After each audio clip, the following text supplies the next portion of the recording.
ఈ గింజలతో ఈ ప్రాబ్లం అదే ఎరిక్షన్ ప్రాబ్లం ఈ ప్రాబ్లం నుంచి ఎలా బయటపడతాం? శుక్రకణాలు పెంపొందించే గుణం ఉంది. ఆ విధంగా 3 రోజులు మింగుతూ చప్పిడి పత్తం చేయాలి.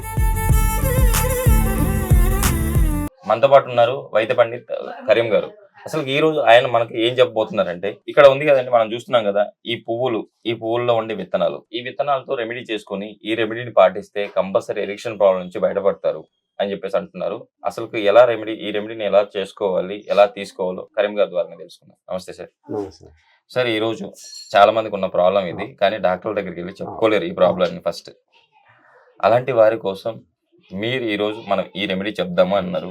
అసలు ఈ రెమెడీ ఏంటి, ఈ రెమెడీలో ఈ గింజలతో ఈ ప్రాబ్లం అదే ఎరిక్షన్ ప్రాబ్లం ఈ ప్రాబ్లం నుంచి ఎలా బయటపడతాం? చూడండి, దీనిలను అతి బల అంటారు. Okay sir. బలలో 4 రకాలు ఉన్నాయి. దాన్ని బలా చతుష్టయం అంటారు. ఇది అతి బల, బల, మహాబల, నాగబల. ఈ బలాలన్నీ వాజీకరణానికి సంబంధించే. వాజీకరణం అంటే దాంపత్య జీవితానికి సంబంధించిన దాన్ని వాజీకరణం అంటారు. వాజీ అంటే సంస్కృతంలో గుర్రం. ఇప్పుడు ఏదైనా సరే ఒక బలమైన, ఇప్పుడు మనం ఆయిల్ ఇంజిన్ తీసుకున్నాము, కరెంట్ మోటార్ తీసుకున్నాము, హార్స్ పవర్ అంటారు, అంటే అశ్వక శక్తి. అందుకు దీన్ని కూడా వాజీకరణం అన్నారు. వాజీకరణం దాంపత్య జీవితానికి సుఖంప్రదం చేసుకునే దాన్ని వాజీకరణం అంటారు. అటువంటి దాంపత్య జీవితానికి దాంపత్య లోపం ఉన్న వాళ్లకు ఈ చెట్టు యొక్క కాయలలో ఉన్న విత్తనాలు నల్లగా సబ్జా గింజల మాదిరి ఉంటాయి. నీళ్ళలో వేస్తే అతుక్కుంటాయి. ఎట్లా ఉంటాయంటే అతుక్కోవడంలో మన సెమిన్ మాదిరి, అంటే మన ఇంద్రియం ఎలా ఉంటుందో ఆ విత్తనాలు వేసి నీళ్లు కలిపే రోకు ఆ నీళ్లు కూడా మొత్తం ఇంద్రియం మాదిరి తయారవుతాయి. శిశిర ఋతువు ఇది, శీతాకాలం. ఈ ఋతువులో కొద్దిగా పచ్చి ఉన్నప్పుడే తీసుకొని, అంటే విత్తనాలు దీన్ని ఎట్లా ముదురుగా ఉన్న కాయలు తీసుకొని మనం ఆరబెట్టుకుంటే దాని విత్తనం శుభ్రంగా తీసుకోవచ్చు. ఇవి చెట్టు మీదనే ఎండిపోయినా అనుకుంటే ఈ కాయ పగిలిపోతుంది, అప్పుడు విత్తనం కింద పడుతుంది. కొంచెం ముదిరితేనే మనం ఈ పువ్వుల కాయలను అట్లానే సేకరణ చేసుకొని ఆడబెట్టుకొని తీసుకుంటే విత్తనాలు సేకరణ చేసుకోవచ్చు. అంగట్లో దొరకవు, ఇవి పచారీ కొట్లలో దొరకవు. మన సేకరణ ఇప్పుడు అవసరం మాది, కష్టపడితేనే మనకు సేకరణలో ఒక ఆనందం. దాన్ని ఎప్పుడైతే మనం సేకరించి తింటామో ఎప్పుడు కూడా తడబాటు లేకుండా దాన్ని తినాలనే ఒక కోరిక కలుగుతుంది. కొట్లో కోసుకున్నాం అనుకో, అయిపోతే మళ్ళీ తెచ్చుకుందాంలే, నిర్లక్ష్యం చేస్తాం. మన శుక్రకణాలు పెంపొందించే గుణం ఉంది. తర్వాత దీని వేర్లకు లోపల వేర్లు తీసుకొని పాలలో కలుపుకొని తాగుతూ ఉంటే కూడా దాంపత్య జీవితం సుఖమయం అవుతుంది. పోనీ మనం ఈ దాంపత్య జీవితం సుఖమయం చేసుకుంటూ మన ఆడవాళ్ళ గర్భాశయం కూడా పరిశుభ్రంగా ఉంటే, అంటే క్షేత్రం బాగుండాలి, ఇత్తనం బాగుండాలి, అప్పుడు పంట బాగుంటుంది. ఆ క్షేత్రం అంటే స్త్రీ యొక్క గర్భాశయమే మన క్షేత్రం. దీని ఆకులు తీసుకొని నెలసరి అయిన రోజు నుంచి ఆ 3 రోజులు బహిష్ట అయినప్పటి నుంచి దీంట్లో ఈ ఆకులు ఒక పిడికెడు, తగినంత కలకండ, తగినంత సోప్ వేసుకొని 9 మాత్రలు చేసుకోవాలి. మొదటి రోజు నుంచి ఉదయం, మధ్యాహ్నం, సాయంత్రం తిన్న తర్వాత ఒక్కొక్క మాత్ర చల్లటి నీళ్లతో మింగాలి. ఆ విధంగా 3 రోజులు మింగుతూ చప్పిడి పత్తం చేయాలి. చేస్తే అప్పుడు ఆ స్త్రీలో ఉన్న గర్భాశయ దోషాలు బయటికి తొలగిపోయి ఆ స్త్రీ యొక్క గర్భాశయము సంతానోత్పత్తికి రెడీ అయినట్టు ఉంటుంది. ప్రెగ్నెన్సీ రావడానికి అంటే లోపల ఉన్న ఏ ప్రాబ్లం ఉన్నా కూడా అమ్మాయి బయటికి పోయినట్టు ఆ ప్రాబ్లం అంతా క్లియర్ అయిపోతుంది. తర్వాత ఇంకొకటి, ప్రెగ్నెన్సీ కావాలి అన్న దంపతులు స్త్రీ బహిష్టు అయిన 3వ రోజు నుంచి, బహిష్ అయి ఫ్రెష్ అయిన రోజు నుంచి 16 రోజులు దాంపత్య జీవితం ఖచ్చితంగా గడపాల్సి వస్తుంది. ఆ విధంగా గడిపితే వైంధ్యత్వం ఉన్న స్త్రీకి కూడా గర్భం నిలబడే అవకాశం ఉంటుంది. ఆ గుణం దేవుడు మనకి ఈ అతిబాలలో ఇచ్చాడు. పురుషునికి శుక్రకణాలు పెంచడానికి ఇచ్చాడు, స్త్రీకి గర్భాశయ దోషాలు తొలగించడానికి ఇచ్చాడు. ఈ గింజలతో ఈ ప్రాబ్లం అదే ఎరిక్షన్ ప్రాబ్లం ఈ ప్రాబ్లం నుంచి ఎలా బయటపడతాం? శుక్రకణాలు పెంపొందించే గుణం ఉంది. ఆ విధంగా 3 రోజులు మింగుతూ చప్పిడి పత్తం చేయాలి. మనతో పాటు ఉన్నారు వైద్య పండిత్ కరీం గారు.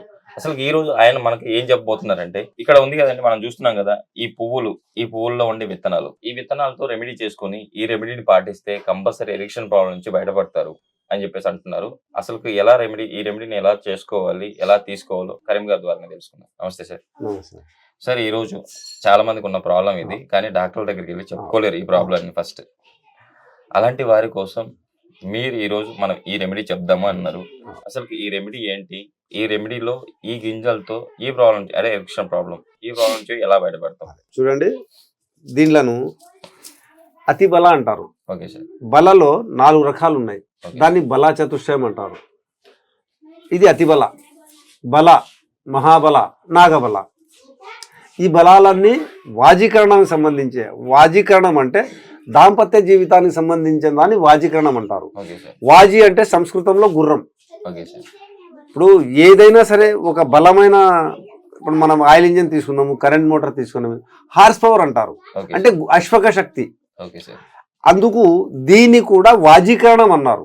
వాజీకరణం దాంపత్య జీవితానికి సుఖంప్రదం చేసుకునే దాన్ని వాజీకరణం అంటారు. అటువంటి దాంపత్య జీవితానికి దాంపత్య లోపం ఉన్న వాళ్లకు ఈ చెట్టు యొక్క కాయలలో ఉన్న ఇత్తనాలు నల్లగా సబ్జా గింజల మాదిరి ఉంటాయి. నీళ్ళలో వేస్తే అతుక్కుంటాయి. ఎట్లా ఉంటాయంటే అతుక్కోవడంలో మన సెమిన్ మాదిరి, అంటే మన ఇంద్రియం ఎలా ఉంటుందో ఆ ఇత్తనాలు వేసి నీళ్లు కలిపే రోకు ఆ నీళ్లు కూడా మొత్తం ఇంద్రియం మాదిరి తయారవుతాయి. శిశిర ఋతువు ఇది, శీతాకాలం. శీతాకాలం ఈ ఋతువులో కొద్దిగా పచ్చి ఉన్నప్పుడే తీసుకొని, అంటే ఇత్తనాలు దీన్ని ఎట్లా ముదురుగా ఉన్న కాయలు తీసుకొని మనం ఆరబెట్టుకుంటే దాన్ని ఇత్తనం శుభ్రంగా తీసుకోవచ్చు. ఇవి చెట్టు మీదనే ఎండిపోయినా అనుకుంటే ఈ కాయ పగిలిపోతుంది, అప్పుడు ఇత్తనం కింద పడుతుంది. కొంచెం ముదిరితేనే మనం ఈ పువ్వుల కాయలను అట్లానే సేకరణ చేసుకొని ఆడబెట్టుకొని తీసుకుంటే ఇత్తనాలు సేకరణ చేసుకోవచ్చు. అంగట్లో దొరకవు, ఇవి పచారీ కొట్లలో దొరకవు. మన సేకరణ ఇప్పుడు అవసరం మాది, కష్టపడితేనే మనకు సేకరణలో ఒక ఆనందం. దాన్ని ఎప్పుడైతే మనం సేకరించి తింటామో ఎప్పుడు కూడా తడబాటు లేకుండా దాన్ని తినాలనే ఒక కోరిక కలుగుతుంది. కొట్లో కోసుకున్నాం అనుకో, అయిపోతే మళ్ళీ తెచ్చుకుందాంలే, నిర్లక్ష్యం చేస్తాం. మన శుక్రకణాలు పెంపొందించే గుణం ఉంది. తర్వాత దీని వేర్లకు లోపల వేర్లు తీసుకొని పాలలో కలుపుకొని తాగుతూ ఉంటే కూడా దాంపత్య జీవితం సుఖమయం అవుతుంది. పోనీ మనం ఈ దాంపత్య జీవితం సుఖమయం చేసుకుంటూ మన ఆడవాళ్ళ గర్భాశయం కూడా పరిశుభ్రంగా ఉంటే, అంటే క్షేత్రం బాగుండాలి, ఇత్తనం బాగుండాలి, అప్పుడు పంట బాగుంటుంది. ఆ క్షేత్రం అంటే స్త్రీ యొక్క గర్భాశయమే మన క్షేత్రం. దీని ఆకులు తీసుకొని నెలసరి అయిన రోజు నుంచి ఆ 3 రోజులు బహిష్ట అయినప్పటి నుంచి దీంట్లో ఈ ఆకులు ఒక పిడికెడు, తగినంత కలకండ, తగినంత సోప్ వేసుకొని 9 మాత్రలు చేసుకోవాలి. మొదటి రోజు నుంచి ఉదయం, మధ్యాహ్నం, సాయంత్రం తిన్న తర్వాత ఒక్కొక్క మాత్ర చల్లటి నీళ్లతో మింగాలి. ఆ విధంగా 3 రోజులు మింగుతూ చప్పిడి పత్తం చేయాలి. చేస్తే అప్పుడు ఆ స్త్రీలో ఉన్న గర్భాశయ దోషాలు బయటికి తొలగిపోయి ఆ స్త్రీ యొక్క గర్భాశయము సంతానోత్పత్తికి రెడీ అయినట్టు ఉంటుంది. ప్రెగ్నెన్సీ రావడానికి అంటే లోపల ఉన్న ఏ ప్రాబ్లం ఉన్నా కూడా బయటికి పోయినట్టు ఆ ప్రాబ్లం అంతా క్లియర్ అయిపోతుంది. తర్వాత ఇంకొకటి, ప్రెగ్నెన్సీ కావాలి అన్న దంపతులు స్త్రీ బహిష్టు అయిన 3వ రోజు నుంచి, బహిష్ ఫ్రెష్ అయిన రోజు నుంచి 16 రోజులు దాంపత్య జీవితం ఖచ్చితంగా గడపాల్సి వస్తుంది. ఆ విధంగా గడిపితే వైంధ్యత్వం ఉన్న స్త్రీకి కూడా గర్భం నిలబడే అవకాశం ఉంటుంది. ఆ గుణం దేవుడు మనకి ఈ అతిబాలలో ఇచ్చాడు. పురుషునికి శుక్రకణాలు పెంచడానికి ఇచ్చాడు, స్త్రీకి గర్భాశయ దోషాలు తొలగించడానికి ఇచ్చాడు.